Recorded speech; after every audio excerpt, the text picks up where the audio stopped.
بعد فقد قال الله تبارك وتعالى في كتابه المجيد يوم لا ينفع مال ولا بنون إلا من أتى الله بقلب سليم. بلند ترین صلوات.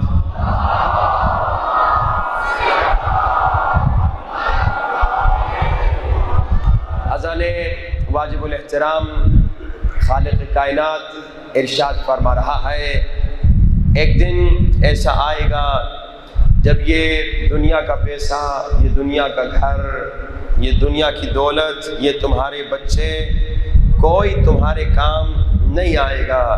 اس دن جو چیز تمہارے کام آنے والی ہے، اس دن جو تیرا مشکل کشا بننے والا ہے، وہ تیرا قلب سلیم ہے. ہم نے پوچھا یہ قلب سلیم کیا ہے تو معلوم ہوا چھٹے سرکار نے بتایا کہ جس دل میں عشق حسین ہو وہ قلب سلیم ہوتا ہے. پھر ہم نے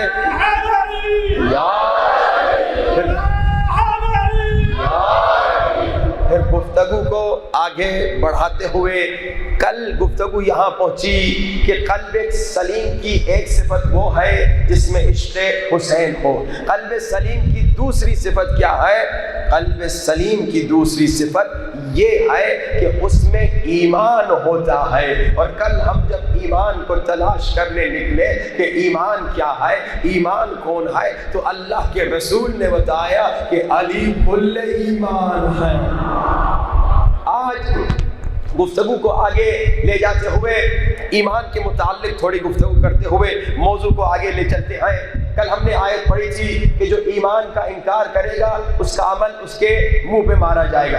آج ایمان کے متعلق ایک اور آیت اللہ فرماتا ہے فَإِنَّ اللَّهَ هُوَ مَوْلَاهُ وَجِبْرِيلُ وَصَالِحُ الْمُؤْمِنِينَ کہ میرے رسول کا مددگار ایک میں خود خدا ہوں، ایک حضرت جبریل ہے، اور تیسرے مددگار کا نام نہیں بتایا، صفت بتائی، لقب بتایا، کہا صالح المؤمنین. ہم ایمان کے تلاش میں نکلے ہیں کہ ایمان کیا ہے، ایمان کون ہے. اللہ کہہ رہا ہے کہ دیکھو میرے نبی کا مددگار ایک میں خود خدا ہوں، ایک جبریل ہے، اور ایک صالح المؤمنین. صالح المؤمنین یعنی کیا؟ یعنی مومنین کو صلاحیت ایمان دینے والا. یعنی مومن اگر مومن بنتا ہے اس صالح المؤمنین کی وجہ سے بنتا ہے. اب رسول خدا سے پوچھتے ہیں یا رسول خدا یہ صالح المؤمنین کون ہے؟ تو اللہ کے رسول فرماتے ہیں صالح المؤمنین وہی ہے جو امیر المؤمنین ہے. صالح المؤمنین یا علی، صالح المؤمنین وہی ہے جو امیر المؤمنین ہے. اب ایک سوال، کیونکہ ابھی بھی میرے پاس یہی سوال آیا. اب سوال اعتراض کرتے ہیں ہم قلب سلیم کے سائے میں ہر روز سوال پوچھ رہے ہیں، آج پھر سوال پوچھتے ہیں. بھائی ہمیں کہتے ہیں کہ غیر اللہ سے مدد نہ مانگو. ہاں بھائی ہمیں کہتے ہیں کہ یا علی مدد نہ کہو نعوذ باللہ. ہمیں کہتے ہیں یہ جو تم یا علی مدد کہتے ہو نعوذ باللہ اسے بدعت کہتے ہیں، نعوذ باللہ اسے شرک کہتے ہیں بعض لوگ. اب سوال یہ ہے تم کہتے ہو کہ غیر اللہ سے مدد نہ مانگو. اللہ اس آیت میں کہہ رہا ہے کہ میرے نبی کا مددگار اللہ بھی ہے، غیر اللہ یعنی علی بھی ہے. بھائی یہاں پہ اللہ مددگار بتا رہا ہے کہ رسول کے مددگار کون کون ہے. ایک خود اللہ اور جبریل غیر اللہ ہے، صالح المؤمنین بھی غیر اللہ ہے. اللہ یہاں پہ بتا رہا ہے کہ میرے حبیب کا مددگار ایک میں ہوں خود اللہ، ایک غیر اللہ جبریل، ایک غیر اللہ علی ابن ابی طالب. اور یہ جو کہتے ہیں نا کہ غیر اللہ سے مدد نہ مانگو، عقل سلیم کے سائے میں سوال پوچھتے ہیں بھائی تم چیخ چیخ کے کہہ رہے ہو کہ غیر اللہ سے مدد نہ مانگو، خود خدا خود اللہ غیر اللہ سے مدد مانگ رہا ہے. ان تنصروا اللہ ینصرکم، اللہ کہہ رہا ہے اگر اللہ کی مدد کرو گے اللہ تمہیں مدد کرے گا. بھائی ذرا عقل سلیم کے سائے میں گفتگو ہو رہی ہے. بھائی تم کہہ رہے ہو غیر اللہ سے مدد نہ مانگو، تم کہتے ہو غیر اللہ سے مدد مانگنا بدعت ہے، تو یہ کام تو خود اللہ کر رہا ہے. اللہ کہہ رہے ان تنصر اللہ ینصرکم، اگر اللہ سے مدد مانگو گے، اگر اللہ کو مدد کرو گے، اللہ تمہیں مدد کرے گا۔ نہ صرف یہ بلکہ اللہ کہہ رہا ہے وَأَقْرِضُ اللَّهَ قَرْضًا حَسَنًا، اللہ تو غیر اللہ سے قرضہ بھی مانگ رہا ہے۔ اگر عقل سلیم کے سائے میں گفتگو ہو تو انسان کبھی اس طرح کا اعتراض نہیں کرے گا۔ یہ جو کہتے ہیں نا غیر اللہ سے مدد مانگنا بدعت ہے، یہ غلط بات ہے، یہ غلط عقیدہ ہے۔ غیر اللہ سے مدد مانگ سکتے، لیکن اب یہ ہم نے دیکھنا ہے وہ غیر اللہ کون ہے۔ وہ غیر اللہ وہ ہو جسے خود اللہ نے اپوائنٹ کیا ہو، جسے خود اللہ نے انٹروڈیوس کیا ہو تو پھر ٹھیک ہے، لیکن اگر وہ غیر اللہ دشمن خدا ہے تو یقیناً اللہ نہیں کہتا کہ میرے دشمن سے مدد مانگو، میرے دشمن سے توسل کرو، نہیں کہتا محترم۔ اچھا ایک بات میں کلیئر کرتا جاؤں، یہ جو یا اللہ مدد ہے یہ بھی ٹھیک ہے، یہ غلط نہیں ہے، عقل سلیم کے سائے میں گفتگو کر رہے ہیں۔ یا اللہ مدد ٹھیک ہے، تمام شیعہ تمام سنی دن میں 10 مرتبہ کہتے ہیں یا اللہ مدد۔ آپ نہیں مولانا صاحب ہم تو نہیں کہتے، آپ کہتے ہو، نماز پڑھتے ہو، فجر میں 2 بار کہتے ہو، ظہر میں 2 بار کہتے ہو، عصر میں 2 بار کہتے ہو، مغرب میں 2 بار کہتے ہو، عشاء میں 2 بار کہتے ہو۔ مولانا نہیں کہتے، کہتے ہو بسم اللہ الرحمن الرحیم الحمدللہ رب العالمین الرحمن الرحیم مالک یوم الدین ایاک نعبد و ایاک نستعین۔ کا کیا مطلب؟ یعنی یا اللہ مدد۔ تو بھائی ہم یا اللہ مدد کے انکاری نہیں ہیں، تمام شیعہ یا اللہ مدد کہتے ہیں، لیکن ہم یہ کہتے ہیں کہ بھائی یا اللہ مدد کہنا عیب نہیں ہے، لیکن جب تم کہتے ہو نا کہ بس یا اللہ مدد، یہ عیب ہے۔ آپ نے بسوں میں دیکھا ہوگا، گاڑیوں میں دیکھا ہوگا، بھائی بس یا اللہ مدد لکھتے ہیں، یہ غلط ہے۔ بس یا اللہ مدد غلط ہے۔ یا اللہ مدد کہو، ہم بھی کہتے ہیں اللہ سے مدد مانگتے ہیں، ایاک نستعین کہتے ہیں، لیکن بس یا اللہ مدد جب کوئی کہتا ہے اور یا علی مدد کا انکار کرتا ہے یہ غلط کر رہا ہے۔ کیوں؟ کیونکہ اب قرآن سے دلیل دیتا ہوں۔ بھائی قرآن کے پہلے سورے میں ایاک نستعین آیا، اللہ نے قرآن کے پہلے سورے میں کہا کہو یا اللہ مدد، مگر دوسرے سورے میں اللہ نے کیا کہا؟ دوسرا سورہ بقرہ، اللہ نے کہا استعینوا بالصبر والصلاۃ، صبر سے مدد مانگو، صلاۃ یعنی نماز سے مدد مانگو۔ بھائی جس خدا نے پہلے سورے میں سورہ فاتحہ میں کہا کہو یا اللہ مدد، اسی خدا نے دوسرے سورے میں کہا کہو یا صبر مدد، یا صلاۃ مدد۔ اب جب مولا سے پوچھا گیا مولا یہ صبر کیا ہے، یہ صلاۃ کیا ہے، تو فرمایا صبر حسین ہے، نماز علی ہے۔ جس خدا نے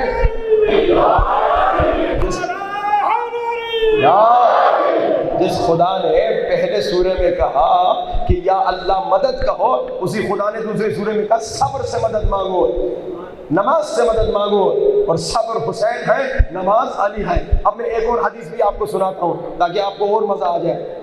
اللہ نے کیا کہا؟ صبر سے مدد مانگو، یا صبر مدد کہو، صبر سے مدد مانگو۔ اللہ کے رسول کیا کہتے ہیں؟ اللہ کے رسول کہتے ہیں الایمان شطران، ایمان کے 2 حصے ہیں، شطرہ صبر، آدھا ایمان صبر ہے، شطرہ شکر، آدھا ایمان شکر ہے۔ توجہ آج کا طالب، اللہ نے سورہ بقرہ میں کیا کہا؟ صبر سے مدد مانگو، رسول کہہ رہے صبر آدھا ایمان ہے۔ توجہ آج کا طالب، اللہ کہہ رہے صبر سے مدد مانگو، رسول کہہ رہے صبر آدھا ایمان ہے۔ تو افضال محترم جب آدھے ایمان سے مدد مانگنا جائز ہے تو اب جو پورا ایمان ہوگا، جو کل ایمان ہوگا، یقیناً میں کیا بیان کروں گا تیری شان یا علی، دستان جب ہے تیرا مداحان یا علی، اور چہروں کو دیکھتا ہوں تیرا ذکر چھیڑ کر، ہے تیرا ذکر نسل کی پہچان یا علی، کلیما یک صبح نعرہ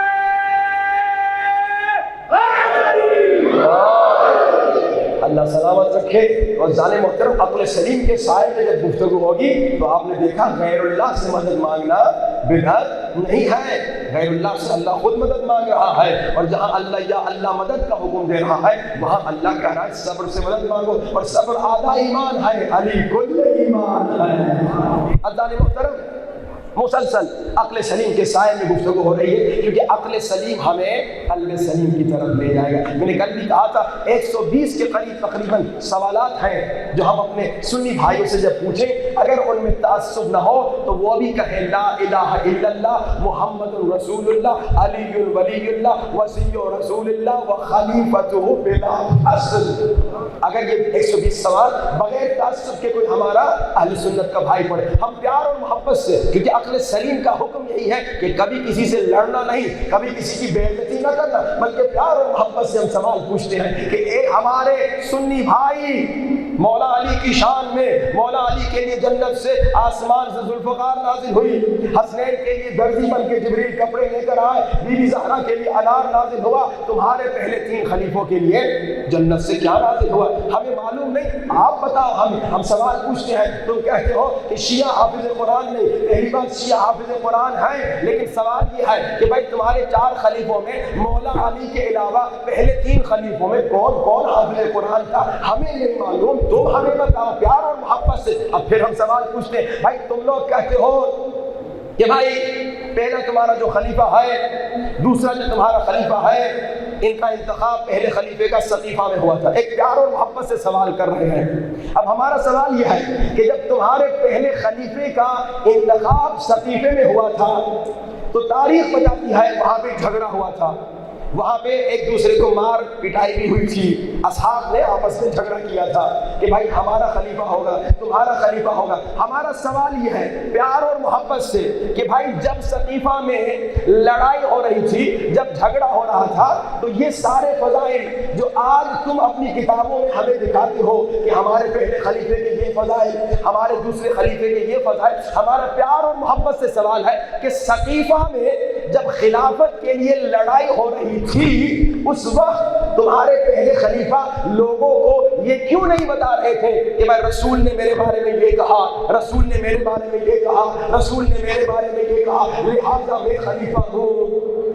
بھائی ٹیکنیکلی تو یہی ہونا چاہیے نا کہ بھائی جب خود کو ثابت کرنا ہے، خود کو دکھانا ہے لوگوں کے سامنے، تو آدمی بتائے گا، جیسے مولا علی نے جنگ صفین یہ بتایا کہ میرا مقام یہ ہے، میری عظمت یہ ہے، رسول نے میرے بارے میں یہ کہا، جیسے مولا حسین نے کربلا میں بتایا میرا مقام یہ ہے، میری عظمت یہ ہے، میری منزلت یہ ہے، بتایا میرے بارے میں رسول نے کیا کہا، جیسے مولا سجاد نے بازار شام میں بتایا، بازار کوفہ میں بتایا، آیے تفسیر ہماری شان میں نازل ہوئی، آیے مباہلہ ہماری شان میں نازل ہوئی، سورہ دہر ہمارے شان میں نازل ہوئی۔ انہوں نے اپنا مقام دکھایا، دشمن کے سامنے بتایا یہ ہمارا مقام ہے، قرآن ہمارے بارے میں یہ کہہ رہا ہے، نبی ہمارے بارے میں یہ کہہ رہا ہے۔ اب ہمارا پیار اور محبت سے سوال، اے ہمارے بھائی ہم تمہارا احترام کرتے ہیں، تمہاری عزت کرتے ہیں، اگر ہمیں نہیں معلوم تم ہمیں بتاؤ کہ بھائی سقیفہ میں جب لڑائی ہو رہی تھی، کسی تاریخ کتاب کا حوالہ لے کر جب جھگڑا ہو رہا تھا تو وہاں پر یہ کیوں نہیں کیا گیا، یہ ریفرنسز کیوں نہیں دیے گئے کہ رسول نے پہلے شخص کے بارے میں یہ کہا،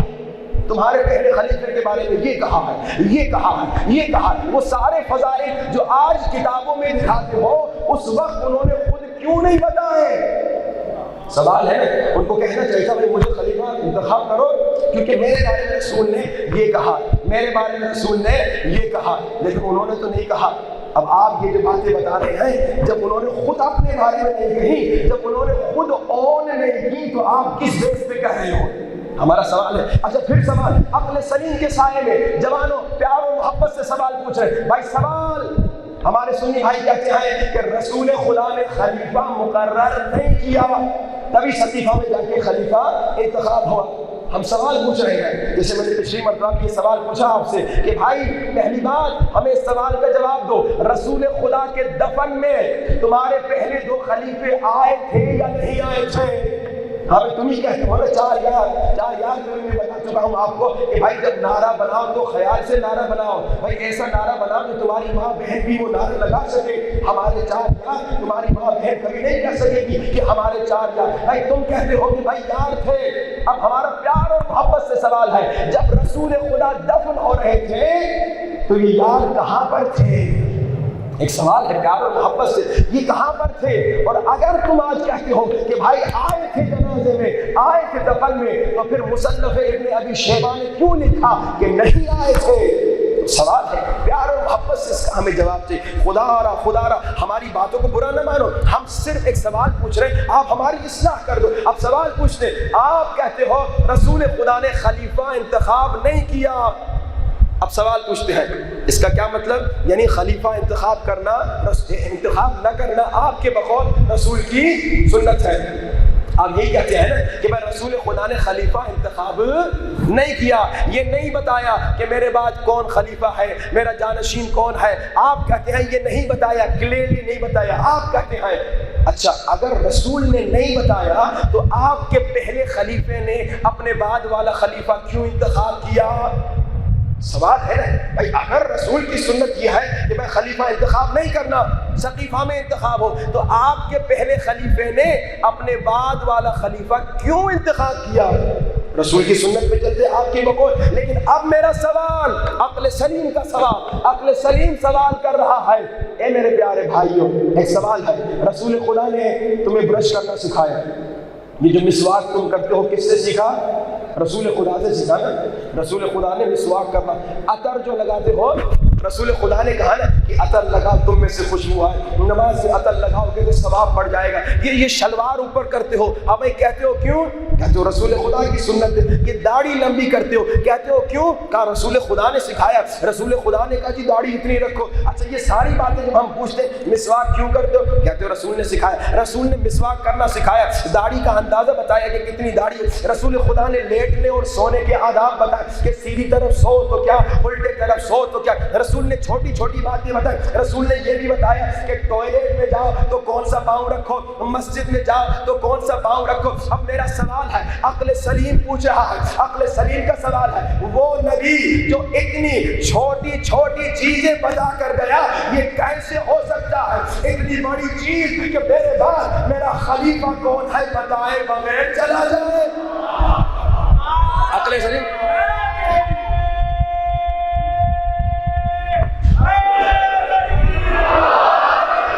عقل سلیم کے سائے میں سوال پوچھ رہے ہیں بھائی, جس نے یہ بھی بتایا. اچھا سوال, عقل سلیم کا سوال, اگر میں مسواک نہ لگاؤں, اگر کوئی مسلمان مسواک نہ لگائے کیا وہ کافر ہو جائے گا؟ سوال ہے. اگر کوئی مسلمان مسواک نہ لگائے کیا وہ مشرک ہو جائے گا؟ اگر کوئی مسلمان مسواک نہ لگائے کیا وہ منافق ہو جائے گا؟ نہیں بھائی, یہ ایسی نارمل چیز ہے, اس کو لگائے یا نہ لگائے اس سے آپ کا دین تو خراب نہیں ہوگا. اچھا جی, اگر مسجد میں الٹے پاؤں سے آؤں کیا کافر ہو جاؤں گا؟ نہیں. اگر ٹوائلٹ میں سیدھے پاؤں سے جاؤں کیا کوئی کافر ہو جائے گا؟ نہیں. یعنی یہ ایسی چیزیں ہیں, یہ مستحبات ہیں, ایسی چیزیں ہیں جن کو اگر کیا تو اچھی بات ہے, اگر نہیں بھی کیا تو نہ انسان کافر ہوگا, نہ مشرک ہوگا, نہ منافق ہوگا. جب اتنی معمولی چیزیں جن سے دین پر کوئی اثر نہیں پڑتا نبی بتا کے گئے, یہ کیسے ہو سکتا ہے اتنی بڑی چیز جس کی وجہ سے آج 1000 سال سے زیادہ عرصہ گزر گیا, اختلاف چل رہا ہے, شیطان پرست مسلمانوں کو لڑا رہے ہیں, اور رسول خدا اس کے بارے میں کچھ بتائے بغیر چلی جائے اور کہے جی میرے پاس جسے انتخاب کرنا ہے انتخاب کرو. یہ عقل سلیم نہیں مانتی. لیکن انسان جب عقل سلیم کے سائے میں سوچے گا, لیکن جیسے میں نے کہا ہمارے بعض دوست کہتے ہیں جب ہمارا مناظرہ ہوا تھا انہوں نے کہا کہ ہمیں منع کر دیا گیا ہے کہ اس سے زیادہ سوچو نہ, اس سے زیادہ سوچو نہ. اللہ نے تمہیں برین دیا ہے, استعمال کرو. اگر استعمال نہیں کرو گے تو ضائع ہو جائے گا, زنگ لگ جائے گا. انگریز بھی یہی کہتے ہیں if you don't use you will lose. یہ میموری جو حافظہ اللہ نے دیا ہے اگر اس کو استعمال نہیں کرو گے ضائع ہو جائے گا. یہ عقل جو اللہ نے دی ہے اگر اس کو عقل سلیم یعنی اہل بیت کے فرامین کے سائے میں استعمال نہیں کرو گے تو زنگ لگ جائے گا, اور جب زنگ لگ جائے گا تو معمولی سے معمولی چیزیں بھی تمہیں ہضم نہیں ہوگی, سمجھ میں نہیں آئے گی. بلند ترین صلوات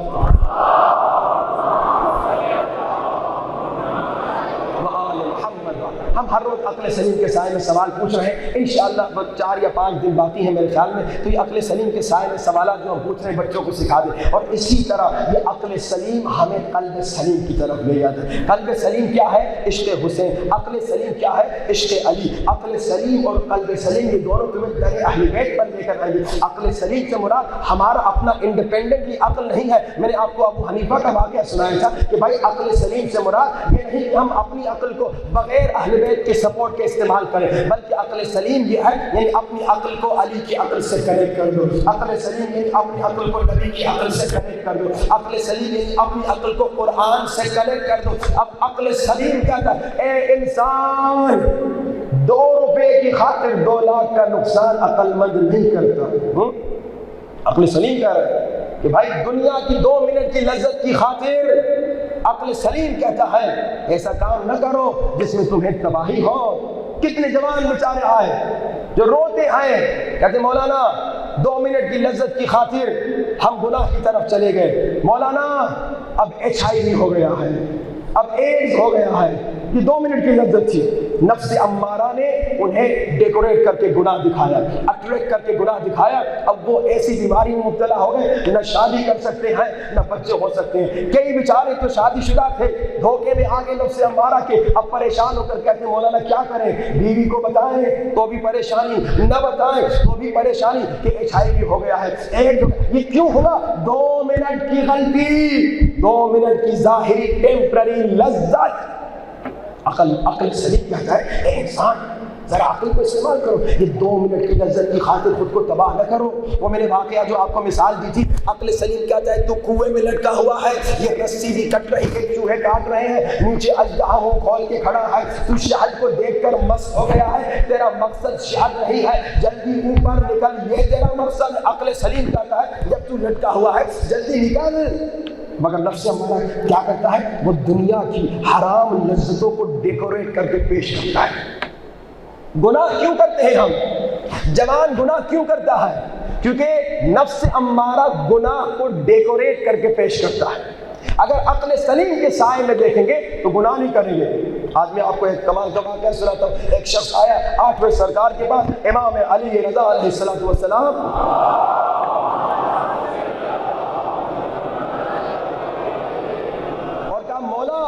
آپ گناہ پہ کیسے کنٹرول کرتے ہیں؟ بھائی ٹیکنیک سیکھنے آئے، مولا آپ گناہ پہ کیسے کنٹرول کرتے ہیں؟ کیونکہ ہمارے امام تو معصوم ہیں، لیکن کون سی عصمت ہے؟ 2 عصمتیں ہیں، ایک فرشتوں کی عصمت، ایک امام کی عصمت۔ کیا فرق ہے؟ بھائی فرشتہ گناہ کر ہی نہیں سکتا، جو سجدے میں ہمیشہ سجدے میں، جو رکوع میں ہمیشہ رکوع میں، جو قنوت میں ہمیشہ قنوت میں۔ فرشتوں کے پاس نفس امارہ ہے ہی نہیں، وہ گناہ کر ہی نہیں سکتے۔ اچھا ایسی والی عصمت اگر اماموں کی ہے کہ وہ گناہ کر ہی نہیں سکتے تو پھر ہم ان کو فالو کیسے کریں گے؟ کوئی کہہ سکتا ہے کہ بھائی امام تو فرشتے ہیں جی، وہ تو گناہ کر ہی نہیں سکتے، تو پھر ہم ان کی پیروی کیسے کریں؟ اب اس نے آ کے پوچھا مولا آپ گناہ پہ کنٹرول کیسے کر سکتے ہیں؟ مولا نے کہا میں تمہیں ابھی سمجھاتا ہوں کہ ہم گناہ پہ کیسے کنٹرول کرتے ہیں۔ ہماری عصمت کو سنو۔ امام اسے لے گئے کسی دکان پہ، گوشت کی دکان پہ، باہر کچرا تھا، خون تھا، پیپ تھا، بہت گندا کچرا پڑا ہوا تھا۔ مولا نے کہا ذرا کچرے کی طرف دیکھ، اس کی طبیعت خراب ہونے لگی۔ مولا نے کہا کیا تو اس کچرے کو کھائے گا؟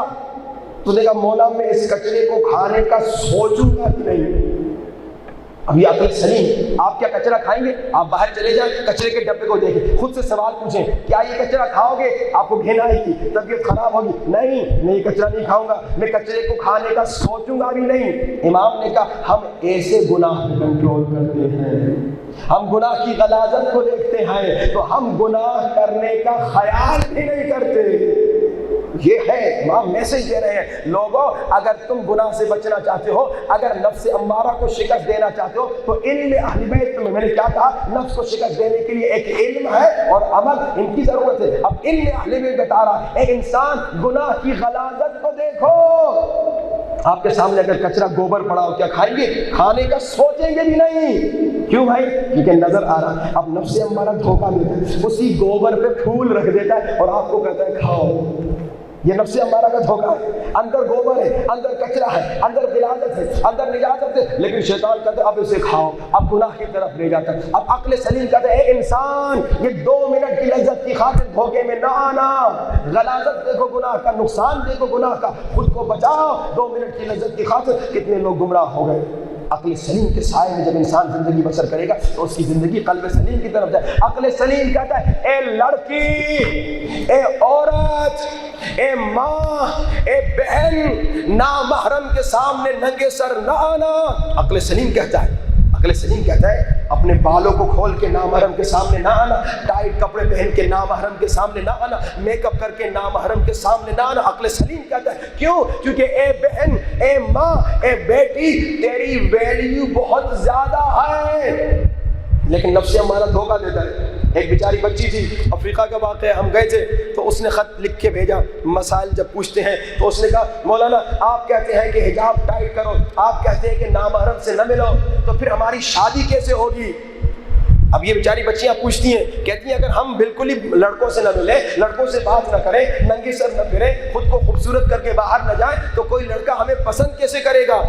میں نے سوال پوچھا، میں نے کہا اے لڑکی، تم جب خود کو خوبصورت بنا کے باہر جاتی ہو، تمہارا مقصد کیا ہوتا ہے کہ تمہیں ایسا لڑکا ملے جو جناب جس کا گھر بحریہ میں ہو، ہاں بھائی، اور جو بڑا لمبا سا لڑکا ہو، اور جناب جس کے سکس پیک ہو، جو کھرب پتی ہو، جس کے بینک بیلنس اتنا، تو ذہن میں یہی ہوتا ہے نا، لڑکی بیچاری یہی سوچتی ہے کہ ایسا کوئی بڑا ہو۔ وہ تو بہت ہی کم لڑکی ہوتی ہے جو دین کا سوال کرتی ہے کہ دیندار ہو، نمازی ہو، نماز شب پڑھنے والا ہو، یہ تو بہت کم ہوتا ہے۔ اکثر لڑکیاں دنیا داری کے لحاظ سے ایسا کوئی لڑکا تلاش کرتی ہیں۔ اب میں سوال پوچھتا، تو ننگے سر پہ ہو کے اپنے کو فیشن میں میک اپ کر کے باہر آ گئی نامحرم کے سامنے کہ ویسا لڑکا ملے جیسا تو چاہتی ہے، لیکن کیا گارنٹی ہے کوئی اندھا لنگڑا لوڑا وہ تمہارے پیچھے لگ جائے؟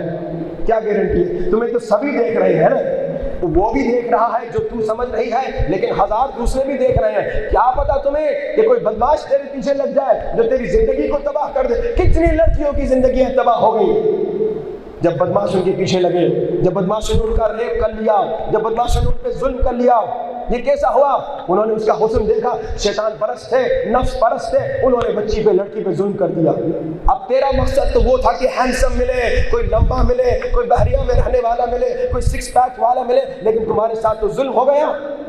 یہ کیا بے عقلی ہے؟ یہ نفس کا دھوکہ ہے۔ عقل سلیم کا کہ اے لڑکی، تیری ویلیو، تیری عزت بہت زیادہ ہے، اللہ نے تمہیں خاص مقام دیا ہے، اپنے آپ کو ضائع نہ کر۔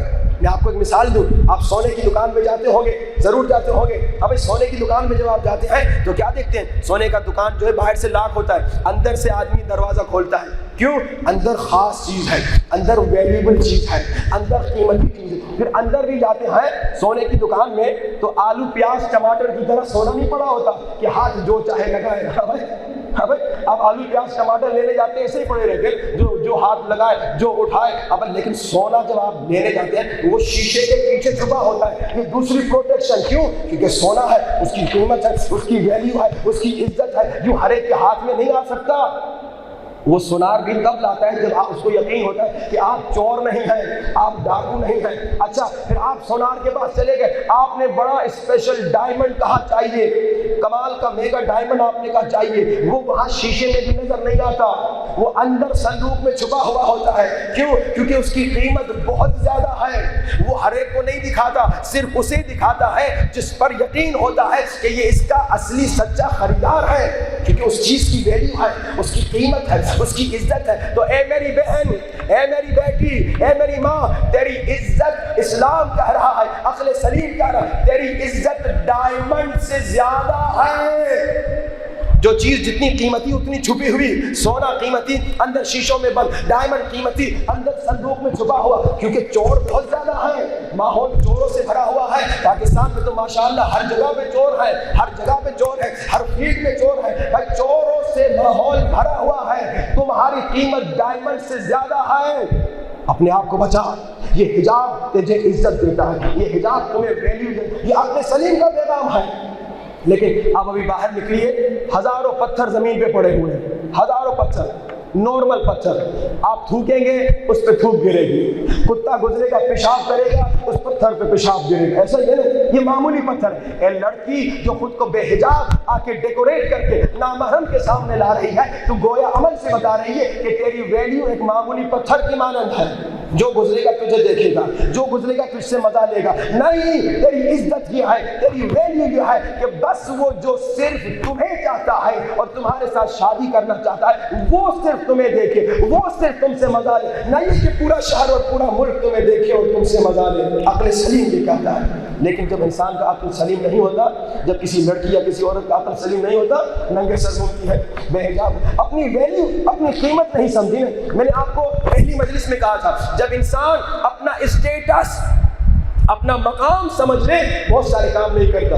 میں نے ایک آپ کو مثال دی تھی، آج میں دوسری مثال دیتا ہوں. آپ نے اکثر دیکھا ہوگا پاکستان میں بہت نظر آیا بھائی، جب آپ مالدار ہو گئے، جب آپ جناب اچھے اچھے گھروں میں رہنے لگے، جب بڑے بڑے گھروں میں رہنے لگے، جب بزنس اچھا ہو گیا، تو اب آپ جناب ویگو میں گھومتے پھرتے ہیں، اب نارمل گاڑیوں میں نہیں گھومتے.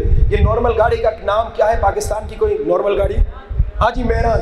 اب آپ مہران میں نہیں گھومتے، اب آپ ویگو میں گھومتے ہیں. کیوں؟ کیونکہ آپ کا اسٹیٹس. اگر آپ کو کہا جائے کہ ویگو میں کیوں گھوم لو، 1 کروڑ کی گاڑی ہے، مہران سستی ہوگی، میرے خیال میں 15-20 لاکھ کی ہوگی. ہاں بھائی، اب اس میں گھومو.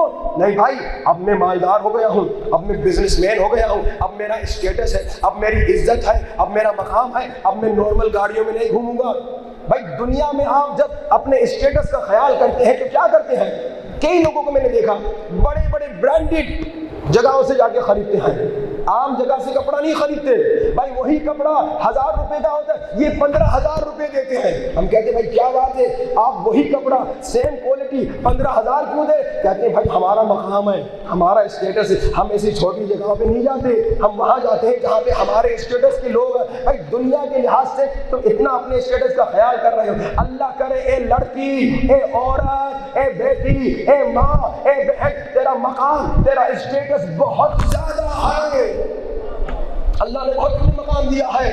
اپنے اسٹیٹس کا خیال کرو. یہ بال ہر ایک کو دکھانے کے لیے نہیں، یہ تیرا حسن ہر ایک کو دکھانے کے لیے نہیں، یہ حسن صرف اپنے شوہر کو دکھانا، یعنی کہ ہر ایک کو دکھانا. بس جب انسان عقل سلیم کے سائے میں نہیں ہوگا تو کیا کرے گا؟ ایسی حماقتیں کرے گا. یہ بے حجابی بیچاری لڑکیاں، یہ خدا نہ خواستہ دشمن اسلام نہیں ہیں، لیکن اتنا ضرور کہوں گا یہ وہ لڑکیاں ہیں جنہوں نے اپنی ویلیو، اپنی عزت کو ابھی تک نہیں سمجھا، اپنی قیمت کو نہیں سمجھا. جب کوئی لڑکی اپنی قیمت سمجھ لے، وہ ہر ایک کے سامنے خود کو ایکسپوز نہیں کرتی، وہ ہر ایک کے سامنے خود کو شو آف نہیں کرتی. لیکن نفس ہمارا دھوکہ دیتا ہے، نفس ہمارا کہتا نہیں جی دکھاؤ، جی اپنا حسن دکھاؤ. اور نقصان بھگتتی ہیں بیچاری کتنی بچیاں، کتنا نقصان بھگتتی ہیں، نہ صرف یہاں بلکہ دنیا بھر میں. بات ظالم محترم، آئیے کوشش کریں نفس کو شکست دیں. یہ نفس دھوکہ دیتا ہے. نفس کو کیسے شکست دیں گے؟ ایک علم کے ذریعے سے، دوسرا عمل کے ذریعے سے. اچھا علم کہاں سے ملے گا؟ علم حاصل کرنے کا ایک طریقہ مجالس اہل بیت ہے. مجلس میں آیا کرو، علم اہل بیت حاصل کرو. اور پھر عمل. میں نے کھڈے کی مثال دی تھی. بھائی سامنے کھڈا ہے، آپ کو ایک مرتبہ علم نہیں، چلے گر گئے، دوسری مرتبہ علم ہے، عمل نہیں، پھر بھی گر گئے، تو عمل ضروری ہے. اچھا دوسرا علم اہل بیت کہاں سے ملے گا؟ کتابیں پڑھو. ہمارے پاکستانی کتابیں نہیں پڑھتے. ہم نے انگلینڈ میں دیکھا، ٹرین میں بیٹھے ہوئے بچہ کتاب پڑھتا ہے، بچہ کتاب، اسٹوری بک پڑھتا ہے، غلط جو، لیکن کتاب پڑھتا ہے. پاکستان میں یہ جو لڑائی، یہ جھگڑا، یہ فساد کیوں ہو رہا ہے؟ کہ کتاب پڑھتا ہی کوئی نہیں، کتاب پڑھتا ہی کوئی نہیں. ایک مرتبہ لاہور میں لائبریری میں گیا تھا، بہت بڑی لائبریری تھی. میں نے پوچھا کتنے لوگ آتے ہیں؟ انہوں نے جو بتایا بہت مختصر لوگ آتے ہیں. کہا مولانا جو ایک کا دکا 5 10 15 20، وہی جو اس کا شوق رکھتے وہی آتے ہیں. کتاب پڑھنے کا پاکستان میں شوق ہی نہیں. کتاب پڑھو، علم اہل بیت. ایک کتاب انٹروڈیوس کرتا ہوں، چہل حدیث. نفس کو اگر شکست دینا ہے تو چہل حدیث کتاب کمال کی کتاب ہے، امام خمینی کی، یا اردو میں ترجمہ ہو چکی ہے، ملتی ہے. دوسری کتاب قلب سلیم، ہمارا موضوع بھی یہی ہے، قلب سلیم عقل سلیم، آیت اللہ دستغیر کی کتاب ہے، یہ کتاب پڑھیے. تیسری کتاب ہے گناہان کبیرہ. میں 10 سال کا تھا جب میں نے یہ کتاب ختم کی تھی. گناہان کبیرہ شہید دستغیر کی کتاب ہے، 2 والیوم پر مشتمل. یہ کتابیں ہیں، ان کو پڑھیے اور ان پر عمل کیجئے تاکہ نفس کو شکست دے سکیں. ان کتابوں میں کیا ہے؟ اہل بیت کی روایات ہے، اہل بیت کے فرامین ہیں. اہل بیت نے طریقہ بتایا کہ کیسے نفس کو شکست دیں. کیونکہ نفس کی بیماری، میں نے کہا جسم کی بیماری، میں نے 1 2 نسخے آپ کو بتائے تھے کہ بھائی اگر آپ کو پتھری ہے اس میں کڈنی میں، تو آپ جناب یہ سیلڈ پہ مولی کھائیے، لال والی اور سفید والی مولی. اگر ہارٹ میں فار ایگزامپل آرٹریز میں کوئی پرابلم ہے تو وہ چٹنی میں نے کل بتائی تھی. اور اسی طرح میں نے کہا جو کھجور کی جو گھٹلی ہے اس کا پاؤڈر کھائیں. آج ایک اور نسخہ بھی بتا دیتا ہوں. بھائی اللہ کے رسول فرماتے ہیں، رسول کا محبوب دانا، رسول کا سب سے پیارا دانا. جب رسول کے زمانے میں کوئی پنسار میں جا کے کہتا تھا رسول کا محبوب دانا دو، تو یہ دانا دیتے تھے. کیا؟ کلنجی. فرمایا 1000 بیماریوں کا علاج ہے. کلونجی. موت کے علاوہ اکثر بیماریوں کا علاج ہے کلونجی. دن میں 7 دانہ صبح سویرے کلونجی، 7 دانہ کلونجی کھاؤ تو امیونٹی سسٹم مضبوط ہوتا ہے، کئی بیماریوں سے نجات ملتی ہے. لیکن میں نے کہا یہ جو جسم کی بیماری ہے، اگر کینسر بھی لگ گیا تو کیا ہوگا؟ 70 سال تباہ ہوں گے، جس کے آدھے تو گزر چکے ہیں 20-25 سال. یہ خطرناک ہے، دردناک ہے. لیکن دنیا کی بیماری بس دنیا کے 60-70 سال کے لیے ہے، پھر مر گئے تو ختم. لیکن اگر نفس کی بیماری کا علاج نہیں کیا تو یہ مرنے کے بعد تباہ کرے گی، مرنے کے بعد ذلیل کرے گی. عزیزان محترم، یہ بہت خطرناک ہے. اور میں نے کل بتایا کہ 2 نفس کی بیماریاں ہیں، ایک چھپی ہوئی اور ایک ظاہر. چھپی ہوئی بیماری اور زیادہ خطرناک ہے، کیونکہ چھپی ہوئی بیماری کا پتہ ہی نہیں. میں نے آپ کو بتایا تھا نا، الیکشن کے لیے کھڑا ہوا تھا، کہا کہ بھائی اس کے اندر تکبر پڑا ہوا تھا، جمع ہوا تھا. لیکن کیا کہا کہ بھائی اگر میرے اندر تکبر ہوتا تم جیسے 2 ٹکوں کے لوگوں سے ووٹ نہ لیتا. تکبر بھرا ہوا، لوگ چلتے ہیں ان کے چلنے میں تکبر، کپڑے پہننے میں اکڑ، گردن میں اکڑ، نگاہ میں اکڑ، بات کرنے میں اکڑ، انہیں پتہ نہیں چلتا. ایک بیچارے جس کو پتہ نہیں تو وہ اور زیادہ خطرناک ہے. بالکل جیسے ایک انسان کو کینسر ہے اسے پتہ نہیں، یہ زیادہ خطرناک ہے. اچانک گرے گا، جسے پتہ چل گیا اس نے جس کا کینسر ہے تو کیا کرے گا؟ اپنا علاج کرے گا. لیکن جسے پتہ ہی نہیں چلا تو وہ تو تباہ ہو جائے گا، اچانک گر جائے گا، اچانک موت آ گئی، پتہ ہی نہیں کہ اس میں کیا کیا بیماریاں ہیں، تباہ و برباد ہو جائے گا. جانتے ہیں اگر نفس کی بیماری کے ساتھ مرے تو کتنا خطرناک عذاب انتظار میں ہے. ایک مرتبہ حضرت جبریل اللہ کے رسول کے پاس آئے، بڑے پریشان تھے. اللہ کے رسول نے پریشانی کا سبب پوچھا، کہا یا رسول خدا، ایک جہنم کی آگ ہے جسے 1000 سال تک گرم کیا گیا، اس کا رنگ لال ہو گیا، پھر 1000 سال تک گرم کیا گیا، اس کا رنگ سفید ہو گیا، پھر 1000 سال تک گرم کیا گیا، اس کا رنگ کالا ہو گیا. یا رسول خدا، اس آگ سے جو 3000 سال گرم کی گئی ہے اس سے زنجیر بنائی گئی ہے آگ کی. یا رسول خدا، وہ زنجیر گنہگار کو باندھی جائے گی. اللہ اکبر. پھر حضرت جبریل کہتے ہیں اگر اس زنجیر کا ایک چھوٹا سا ٹکڑا دنیا میں گر جائے پوری دنیا بکھر جائے. کتنا خطرناک عذاب. اور یہ عذاب کس کے لیے ہے؟ گنہگار کے لیے. اچھا پھر سنیے جہنم کی آگ جو ہے دنیا کی آگ سے 40 گنا یا 70 گنا زیادہ گرم ہے. ہم دنیا کی آگ میں اپنی انگلی نہیں ڈال سکتے. جہنم کی آگ دنیا کی آگ سے 40 گنا یا 70 گنا زیادہ گرم ہے. لیکن جہنم میں بھی 2 آگیں ہیں. ایک آگ ہے جو معمولی گنہگاروں کی آگ ہے، اور دوسری آگ اس کی ہے، اس میں وہ جلے گا جس کے اندر نفس کی بیماریاں ہیں، جس میں تکبر ہے، جس میں غرور ہے، جس میں عجب ہے، جس میں حسد ہے. یہ وہ خطرناک آگ ہے جو جہنم کی معمولی آگ سے 1000 گنا زیادہ گرم ہے. اللہ اکبر.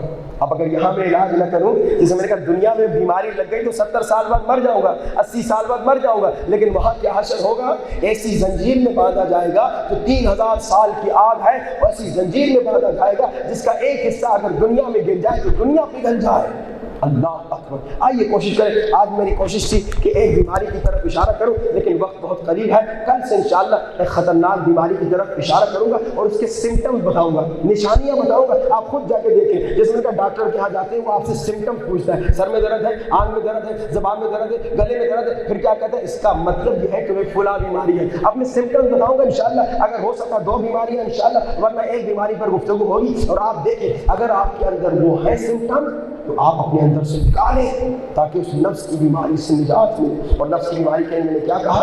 نفس کی بیماری سے نجات حاصل کرنے کے لیے 100 مرتبہ صلوات، 100 مرتبہ لا الہ الا اللہ، 100 مرتبہ استغفر اللہ، 170 مرتبہ یا نور یا قدوس، اور آخر میں 100 مرتبہ صلوات. کل میں نے لا الہ الا اللہ کا بھی آپ کو نسخہ بتایا تھا کہ لوگ جو مسنگ پرسن بچے کسی کے قید میں بے گناہ ہیں وہ 70,000 مرتبہ لا الہ الا اللہ پڑھے، ان کے بچے قید سے آزاد ہو جائیں گے. اگر زندگی میں بندشیں لگ گئی ہیں تو 1000 مرتبہ لا الہ الا اللہ ہر روز پڑھے تو زندگی کی بندشیں کھل جائیں گی. اور آج میں مسائل میں جانے سے پہلے ان تمام مومنین اور مومنات کا شکریہ ادا کرنا چاہتا ہوں جنہوں نے آج صبح انقلاب برپا کر دیا.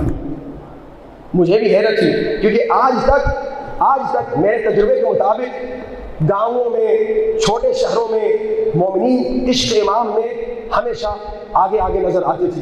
تو میرا خیال تھا، اکثر لوگوں نے بھی کہا، میں نے دیکھا بھی، گھر سے تجربہ بھی تھا، اب تک میں یہ سمجھتا تھا بڑے شہروں کے لوگ جو ہیں وہ دین کے معاملے میں صرف زبانی لیول تک ہیں، عمل میں نظر نہیں آتے. گرچہ میری امید 3000 لوگ تھی، لیکن جو مجھے بتایا گیا تقریباً 2500 لوگ آئے. تقریباً یہ ہال جو ہے 60-70% بھرا ہوا تھا. بتا رہے 300 کے قریب خواتین آئیں. ماشاءاللہ. سلام ہو ان مومنین پر جو عشق امام زمانہ میں صبح آ گئے. اور جو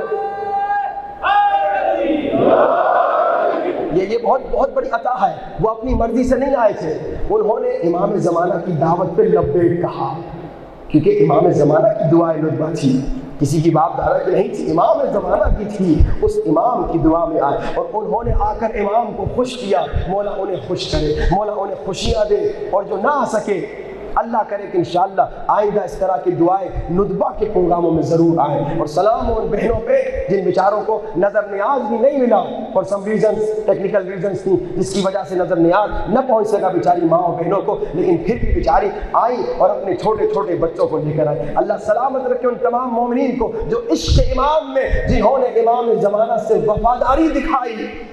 اس کا یقیناً یہ مطلب نہیں جو دوسرے اتنے سارے لوگ ابھی آئے ہیں یہ امام کے وفادار نہیں ہے، لیکن یہ الارم ہے، الارم کہ بیدار ہو جاؤ. تم جب امام کے لیے دعائیں ندبہ میں نہیں آ سکتے، میری توقع تو یہی تھی، یہ مجمع تھا، لیکن 2500 مومنین بھی بڑی بات ہے، لیکن وہ جو نہیں آئے خود سے پوچھے کہ آج میں امام زمانہ کی دعائیں ندبہ میں نہیں گیا، نیند کی وجہ سے، کام کی وجہ سے، کسی اور وجہ سے، تو کل جب امام زمانہ کا ظہور ہوگا اور جب امام مجھ سے جان مانگیں گے اس وقت بھی بہانے ہوں گے، اس وقت بھی بہانے ہوں گے. روایت میں ملتا ہے 25% شیعہ، سنی نہیں شیعہ، 25% شیعہ جو امام زمانہ کا انتظار کرنے والے ہیں نا، امام زمانہ کے آنے کے بعد یہ امام زمانہ سے لڑنے جائیں گے، امام سے لڑنے جائیں گے، امام کے دشمن بن جائیں گے. یہ کون سے شیعہ ہیں؟ یہ وہ زبانی شیعہ ہیں جو زبان سے تو الاجل کہتے ہیں مگر عمل میں -0 ہیں. خدا را امام کی خدمت کرو، امام کے لیے پیسہ خرچ کرو. میں نے کل کا 2 روپے اگر آپ نے امام زمانہ کے لیے خرچ کیے، اللہ لکھے گا 2 ملین روپے اس نے امام زمانہ کے لیے خرچ کیے.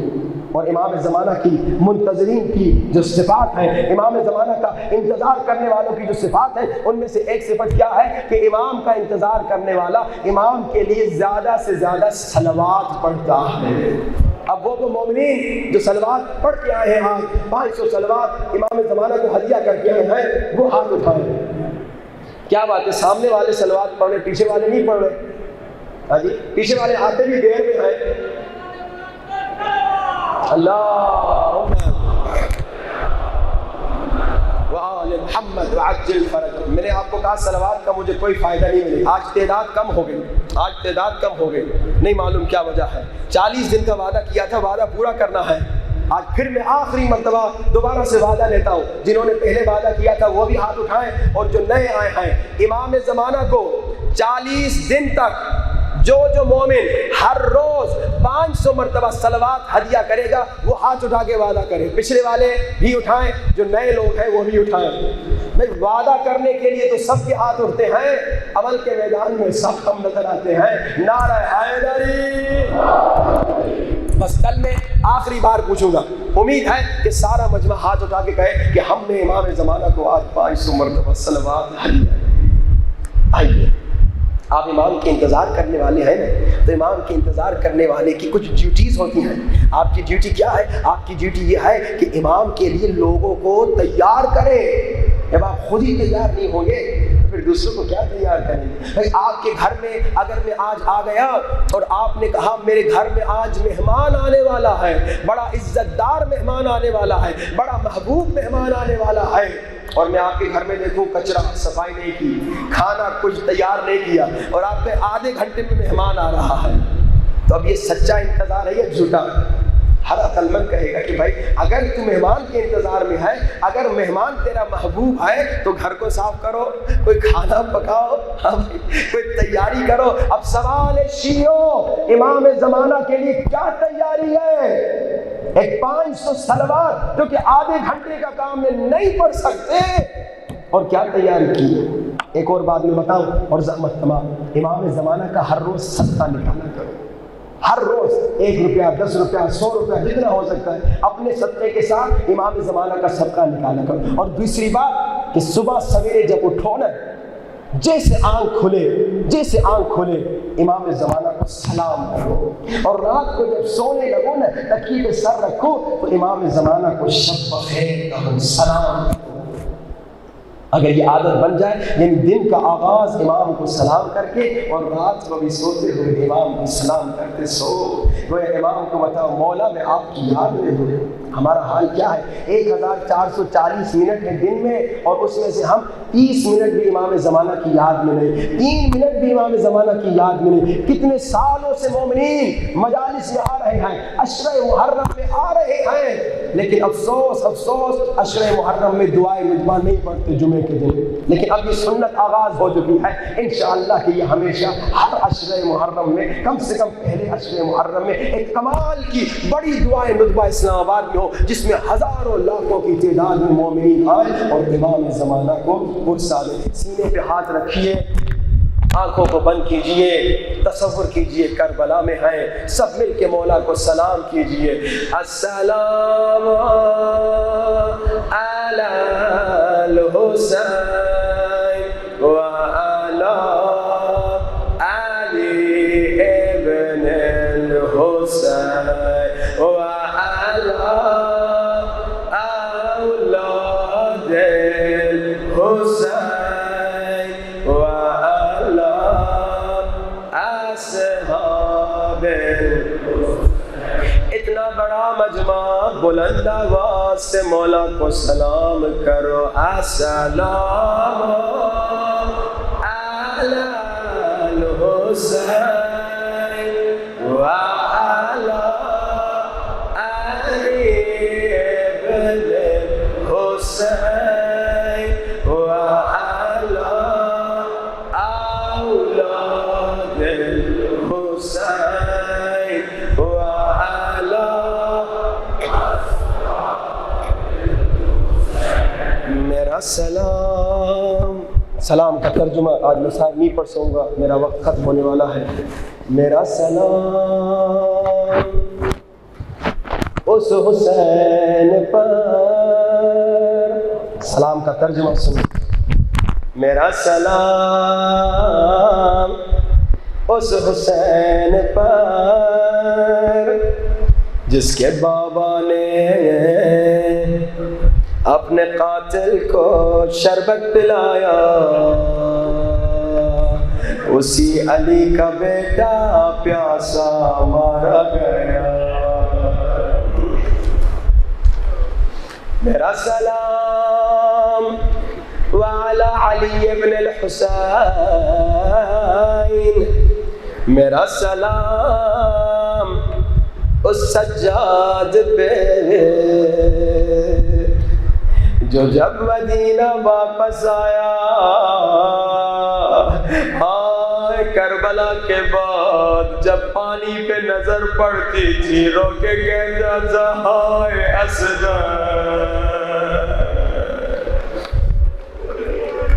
میرا سلام اس سجاد پہ جو جب سے مدینہ واپس آیا تھا، مدینے کے قصاب نے آپس میں عہد کیا تھا ہم گوشت کے ٹکڑوں پہ کپڑا رکھیں گے کہیں سجاد کی نظر نہ پڑ جائے، کیونکہ سجاد کی جب نظر پڑتی تھی او بابا کی پامال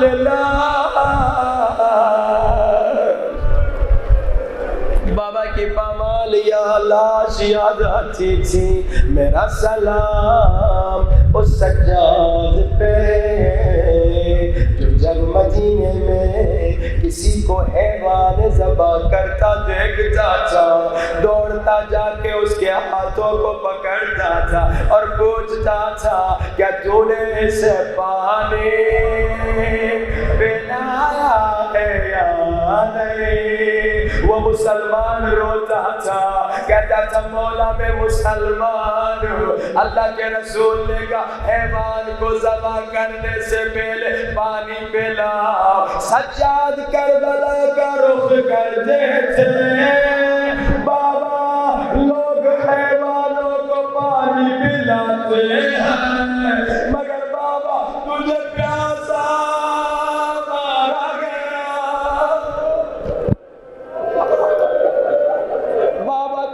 پیاسا مارا گیا.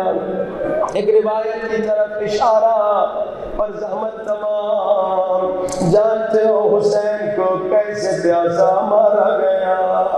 حسین کے ہونٹ سوکھ چکے تھے. روایت میں ملتا ہے جب انسان بہت پیاسا ہوتا ہے نا، پیاس کی شدت کی وجہ سے اس کے سامنے، آنکھوں کے سامنے دھواں نظر آتا ہے. حسین کی یہ کیفیت تھی. حسین زخموں سے چور تھے. کوئی ظالم پانی نہیں لا رہا تھا. ایک شخص کہتا ہے میرے دل میں رحم آیا، میں نے سوچا حسین کو شہادت سے پہلے پانی پلا دو. کہتا ہے میں اپنی ڈھال میں پانی لینے گیا، مگر جب تک میں واپس آیا شیر حسین کا سر کاٹ چکا تھا. حسین کو پانی نہ دے سکا. لیکن ازادار بڑی سخت روایت. سادات مجھے معاف کرنا، اولاد والوں مجھے معاف کرنا، امام زمانہ مجھے معاف کیجیے گا. راوی کہتا ہے میری ڈھال میں پانی تھا، میں نے دیکھا شبر کے ہاتھ میں حسین کا کٹا سر تھا، مگر شبر کانپ رہا تھا. میں نے پوچھا شیر تو نے تو حسین کا سر کاٹ دیا، تو کانپ کیوں رہا ہے؟ سنو گے شبر نے کیا کہا؟ شبر نے کہا میں اس لیے کانپ رہا ہوں، اور جب میں حسین کا سر کاٹ رہا تھا وہاں کوئی بیوی نہیں تھی، وہاں کوئی مستور نہیں تھی، مگر ہر ضربت میں ایک بیوی کی آواز آ رہی تھی، ہائے غریب حسین، ہائے شہید حسین. میں نے چکیاں پیس کے پالا تھا روتی ہوئی آنکھوں سے ہاتھوں کو بلند کرو، سروں سے بلند، آخر تک کے مومنین ہاتھوں کو سروں سے بلند. امام زمانہ کو بلانا ہے یا صاحب الزمان، مولا مولا مولا جان. بلند یا صاحب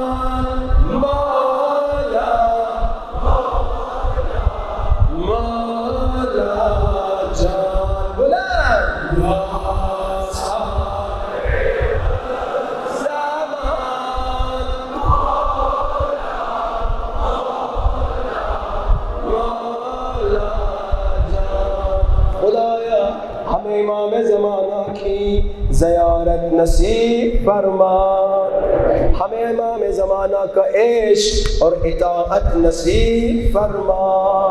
اپنے مرحومین کے لیے، ہمارے مرحومین کے لیے، بانیان مجلس کے مرحومین کے لیے